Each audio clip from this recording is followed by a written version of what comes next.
ओम साई राम। मैं नीतू अपने YouTube channel Sai की राह के माध्यम से अपनी एक बहुत ही प्यारी अनुभूति जो कि अभी हाल ही में घटित हुई है आपके साथ शेयर करना चाहती हूँ। बात है 14 अगस्त 2021 की, जब हमारे यहाँ साईं की पालकी का आयोजन किया जाता है और इस दिन हमारे यहाँ से पूड़ी सब्जी और हलवे आदि का प्रसाद बनता है जो लोगों में बांटा जाता है। तो क्योंकि पिछले साल 2020 में कोरोना की वजह से काफ़ी दिक्कत थी, तो बहुत छोटे लेवल पर पालकी का आयोजन हुआ था। और इस बार भी क्योंकि मेरे घर में पेंट का काम चल रहा था, जिस कारण पूरा घर अस्त व्यस्त था। साथ ही घर के बाहर जो मंदिर है जहाँ पर साईं बाबा स्थापित हैं, वहाँ का मैदान भी बहुत ज़्यादा गंदा पड़ा था, क्योंकि वहाँ पर मरम्मत का कार्य चल रहा था और पूरा मैदान में मोरंग बालू गिट्टी ये सब पूरी तरह से फैला हुआ था। बहुत ही गंदा मैदान था। ये सब देखते हुए इस बार भी पालकी का आयोजन हम लोगों ने सोचा था कि छोटे स्तर पे करेंगे, और इसी वजह से हम लोगों ने किसी भी रिश्तेदार या गेस्ट को इनवाइट नहीं किया था। और सोचा था कि घर के ही पास एक मंदिर है जिसको परिक्रमा करके हम पालकी को वापस अपनी मंदिर में ले आएंगे। इस तरह से सोचा था। बहुत छोटे लेवल पर सोचा था कि थोड़ा सा प्रसाद बन जाएगा और लोगों में वितरित कर दिया जाएगा, और शाम को 6-7 बजे तक कार्यक्रम पूरी तरह खत्म हो जाएगा, क्योंकि ऐसी स्थिति ही नहीं थी कि हम लोग पालकी को खूब बड़े लेवल पर कर सकते, कि मैदान बहुत गंदा पड़ा हुआ था। और तो 14 अगस्त के दिन करीब 10-11 बजे एक भिखारी हमारे दरवाजे पे आए, जिन्होंने कहा कि मतलब खाना मांग रहे थे। तो मेरे भाई ने कहा कि क्योंकि उस दिन पालकी का दिन था, हम लोगों को पालकी निकालनी थी, तो काफ़ी व्यस्त रहते हैं हम लोग। तो हमारे भाई ने कहा कि ऐसा कीजिए, आप पैसे ले लीजिए और कहीं बाहर से आप खाना खा लीजिए, क्योंकि अभी इस वक्त तो हमारे यहाँ खाना बना नहीं है। तो आप ऐसा कीजिए कि आप पैसे ले लीजिए और बाहर खाना खा लीजिए। लेकिन वो भिखारी ने कहा मुझे पैसे नहीं चाहिए, मुझे तो बस खाना ही चाहिए, वो भी वो सब्जी ही खाना है मुझे। अभी काफ़ी उनको कन्विंस किया जा रहा था कि आप पैसे ले लो, लेकिन वो उन्होंने पैसे लेने से बिल्कुल मना कर दिया कि मुझे पैसे नहीं चाहिए, मुझे तो बस खाना ही चाहिए, वो भी सब्जी खाना चाहिए, खाने में सब्जी ही चाहिए। अब चूंकि घर में कुछ बना नहीं था, सवेरे के पराठे रखे हुए थे जो नाश्ते में बने थे, और रात का थोड़ा सा दाल चावल बचा हुआ था। तो हम लोगों ने उनसे पूछा कि आप ये खाएंगे क्या, तो उन्होंने कहा ठीक है, मुझे वही दे दो, मैं खा लूंगा। जब उनको दिया गया तो फिर से वापस से फिर वो सब्जी के लिए उन्होंने एक रट से लगा ली कि मुझे सब्जी दे दो, थोड़ी सी दे दो, सब्जी दे दो, मुझे सब्जी ही खानी है। और हम बड़े परेशान थे कि हम क्या करें। पैसे लेने के लिए भी वो राजी नहीं हो रहे थे। हमने बहुत कहा तो उन्होंने कहा ठीक है, मैं यही खा लेता हूँ। बातों बातों में मेरे भाई से बताने लगे कि मैं यहीं आया हूँ, आपके पास में बगल में एक कॉलोनी है जहाँ पे साईं मंदिर है, मुझे वहाँ जाना है और मैं वहीं। तो हम लोगों ने ज़्यादा उन पे मतलब मेरे भाई ने या हम लोगों ने ध्यान नहीं दिया उनकी बातों पर। वो जो खाया उन्होंने वो खाकर चले गए।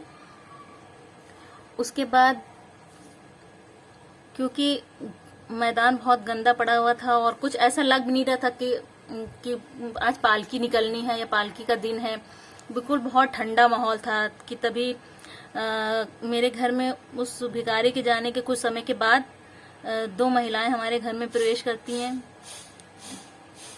और ओम साई राम कहते हुए, और वो कहती हैं कि ओम साई राम, मुझे बाबा ने बुला लिया, हमें बाबा ने बुलाया है और हम आ गए। हम इस बार शिरडी नहीं जा पाए, इसलिए हमें बाबा ने यहाँ बुला लिया। क्योंकि हम लोग उनको पहचानते नहीं थे, मगर फिर भी उनके आने से जो एक ऊर्जा घर में आ गई थी, एक खुशी का माहौल जो एकदम ठंडा ठंडा चल रहा था, क्योंकि कोई गेस्ट था नहीं, हम ही घर के परिवार के लोग के थे, तो कोई ऐसा कोई एक्साइटमेंट नहीं था। मगर उनके आने के बाद लगा जैसे हाँ कुछ आज पालकी का दिन है, वो रियलाइज होने लगा था। अब बहुत खुशनुमा माहौल हो गया था, बहुत ऊर्जा भर गई थी हम लोगों में भी, इतनी एक्साइटेड थी उन लोग बाबा के दर्शन के लिए। और हम लोग उनको पहचान नहीं पाए कि वो कौन है। फिर हम लोग के लिए अनजान थी, लेकिन फिर मम्मी से जब वो मिली तो हम लोगों को पता चला कि किसी रिश्तेदार की वो रिश्तेदार हैं, और मम्मी का कभी मिलना कभी हुआ होगा शायद। और वो पता नहीं कैसे उनको पता चला कि यहाँ पर आज पालकी का आयोजन है साईं बाबा की, तो वो लोग सुन के यहाँ पर चले आए और उन्होंने कहा कि उनको साईं ने बुलाया इसलिए वो चले आए। तो हम लोगों ने सबको बहुत अच्छा लग रहा था, क्योंकि जो माहौल एकदम ठंडा था वो एकदम से ऊर्जा से भर गया था और हम लोग बहुत खुश थे उस वक्त। और एक सब लोगों ने बहुत एंजॉय किया, जो हम लोगों ने सोचा नहीं था कि इस तरह का माहौल हो जाएगा, इस तरह का जैसा हम लोगों ने सोचा था कि बस थोड़ा सा आयोजन करके खत्म हो जाएगा, वो चीज़ तो हुई नहीं, बल्कि हर बार की तरह जैसे होता था आयोजन उससे भी कहीं ज़्यादा अच्छा आयोजन हुआ पालकी का।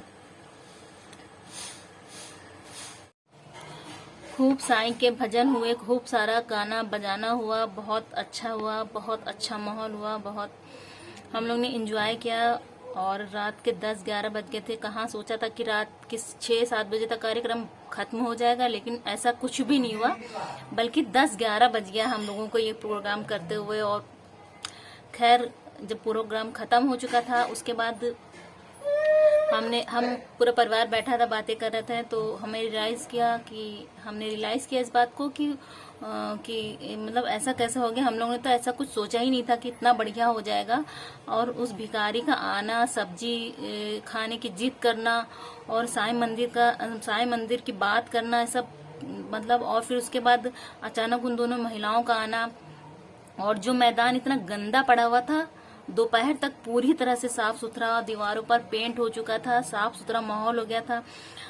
मतलब यकीन नहीं हो रहा था कि जैसे लग रहा था कि बाबा ने ही सारी व्यवस्था पालकी की कर दी थी, क्योंकि उनको उसी माहौल में, मतलब उनको बहुत अच्छे लेवल पे एक पालकी का आयोजन कराना था शायद हम लोगों के माध्यम से। तो वो सब चीजें अपने आप हो गई थी। हम दोपहर तक देख रहे थे कि पूरा मैदान साफ हो चुका था, वो हम लोगों ने साफ भी नहीं कराया था। आप इस घटना को क्या कहेंगे मुझे नहीं पता, पर हम इसे साईं की महिमा और चमत्कार और साईं कृपा मानते हैं। अगर आप साईं भक्तों के पास भी ऐसी कोई अनुभूति, चमत्कार, अनुभव है तो आप भी हमारे साथ साझा कर सकते हैं हमारे व्हाट्सएप नंबर पर जो मैंने दिया हुआ है। हमारा व्हाट्सएप नंबर है 8887795548। आप इस पर एक वीडियो बनाकर अपने अनुभव का एक वीडियो बनाएं और व्हाट्सएप पर भेज दें। और मैं आपको बताना चाहूंगी कि हमारा उद्देश्य साईं के अनुभवों और चमत्कारों की एक ऐसी माला तैयार करना है जिसकी खुशबू पूरे संसार में फैल जाए। हर अनुभव एक फूल के समान है जो उसमें पिरोया जाएगा। तो आप भी अपने अनुभव का एक फूल पिरोइए, अपना कोई अनुभव साझा कीजिए जो आपके साथ घटित हुआ हो। इसी के साथ ओम साई राम। साईं सब भक्तों को तन मन धन से खुश रखे, ये कामना करते हुए ओम साई राम।